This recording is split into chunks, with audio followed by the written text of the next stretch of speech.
appears in a new DirecTV commercial with fellow Cowboy CeeDee Lamb. He stars from The Real Housewives as well. Dak mentioned he'd be good in a reality series of his own, saying, quote, "I don't like to necessarily script things or more just be who I am in roles, so I think it'd be fun."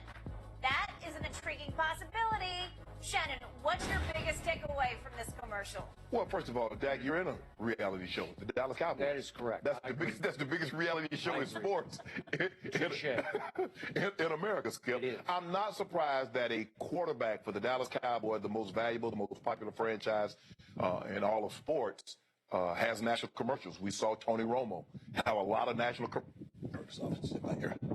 Sorry about that, people. I know y'all could hear that also. I'm not surprised considering that Tony Romo had a number of national spots. Never won an MVP, never won a Super Bowl. That's one of the biggest perks about being quarterback for the Dallas Cowboys, is that you're able to parlay that position and turn it into a lot of monetary success off the field because everybody knows that star. That's the quarterback of the team with the star on their helmet. That's the quarterback of the Dallas Cowboys. And Dak has done a great job. Had the Dannon spot. He had a lot of beds where he sleep. I don't forget the name of the spot, but a mattress. So he's done very, very well. The acting leaves, a lot to be desired. I thought he and CeeDee were just average in acting. Yeah. They had a little spot in there where CeeDee said, "That's my quarterback." Make a little spoof of what the T.O. comment. The T.O. comment. Yeah. But, Skip, I'm not surprised by any of this. The Cowboys, we know what they represent as far as eyeballs. And so what sponsors and brands try to do is try to piggyback off someone that's having a lot of success. You see the Aaron Rodgers getting spots. You see Patrick Mahomes do a lot of spots. But there's something about the Cowboys. Tom Brady. I just can imagine if Tom Brady had the success in Dallas that he had in New England. Lord have mercy. Tom Brady would be a billionaire. He would be. Tom Brady would be a billionaire. Tom Brady would own half of Dallas. To get to the Super Bowl that many times and to win that many in Dallas, Tom Brady would probably be doing $150 million off the field. Agreed. But it's what it is. It's the most famous position in sports, and it's on the biggest team in sports. Voila, ka-ching. I used to say maybe Yankee shortstop or Yankee something, but now it's Cowboy. Quarterback is the essence of heroic performance. Right. It's two of the highest paid, if not the two highest paid football analysts are Tony Romo and Troy Aikman. At least Troy's got 3 rings. Tony has no rings, but they were Cowboys. Tony was able to parlay that. Yep. Dandy Don, Skip. Dandy Don, good one. Jimmy Johnson still is with us. Yes. He was the head coach of the Dallas Cowboys. Playmaker. It helps. Playmaker. It's a lightning rod springboard to stardom, which is why I fought with you for months on end about Dak Prescott. I said, you have to give Jerry a little bit of hometown discount, Dallas Cowboy discount, because you are the quarterback of America's team. And you said, no. You got to get every penny you can squeeze out of that miserly Jerry Jones. And by God, he took him to the cleaners and he took him to the bank. Yeah. And I didn't love it because it strapped them against the cap last year when he was making $75 million.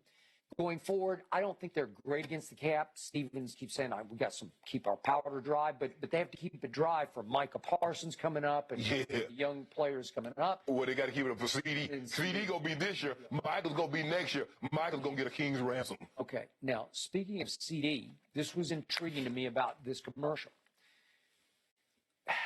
In the past, this would have been Dak and Zeke. Yeah. But no, it's Dak and CeeDee.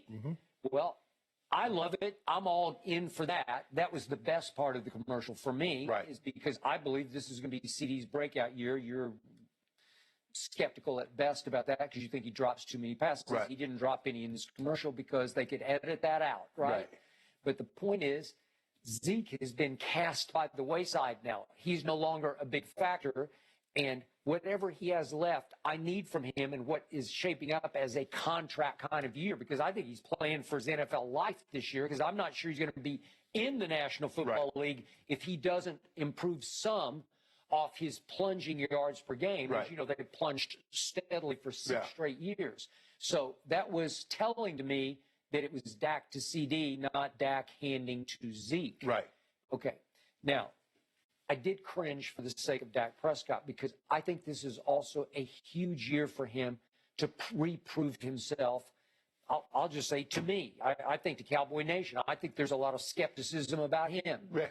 All I know for sure is that when he was healthy in 2019, when he bet on himself against Jerry Jones, he had those 3 fireworks games to start off the season against 3 bad teams. And then he goes 13 games over which he was ranked 15th, graded 15th by Pro Football Focus. He was just a mediocre quarterback, and he struggled on the road, and they went 5-8 in the last 13 games. And then he obviously got hurt the next year, but then last year, down the stretch, I'm sorry, these QBRs, they don't fly for America's team, because against your Denver Broncos, hit a QBR of 19 on a scale of 0 to 100. At Kansas City, a 9. Las Vegas on Thanksgiving at home stunk it up in overtime. His QBR was under 50. It was 43. And then against San Francisco, his QBR was 27. He faded and failed down the stretch for the last 2 full seasons he's played. He has faded. Yeah. And I can't defend it.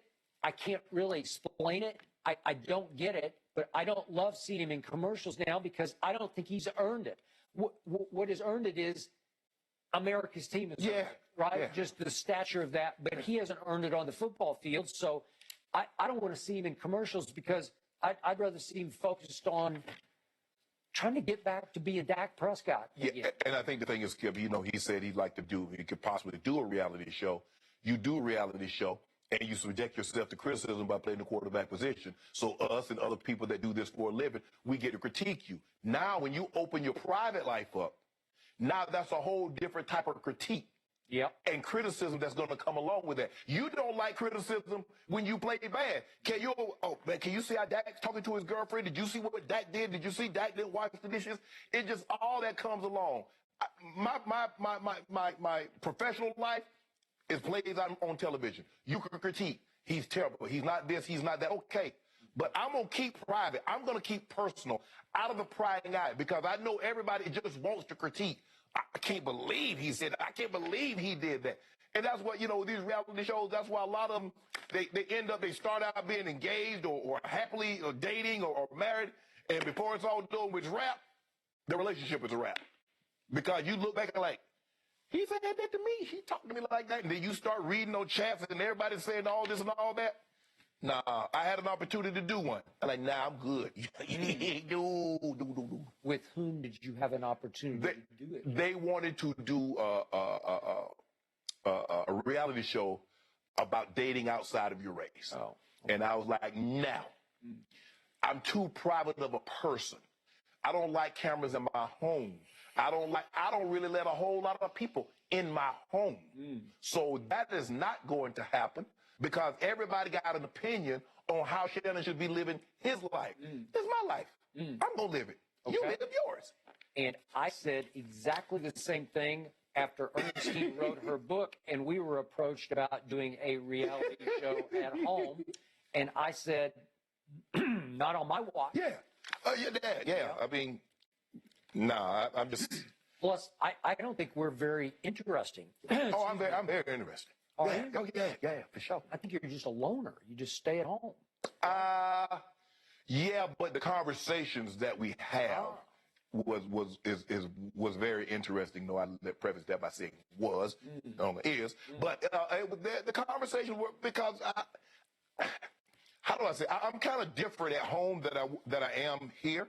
A lot of people that, if you play with me in Denver, you play with me in Baltimore or Savannah State, you kind of know how I am. Yep. And that's, you know, people I'm comfortable with, Skip. You know, I can let my hair down. I'll be talking. Okay.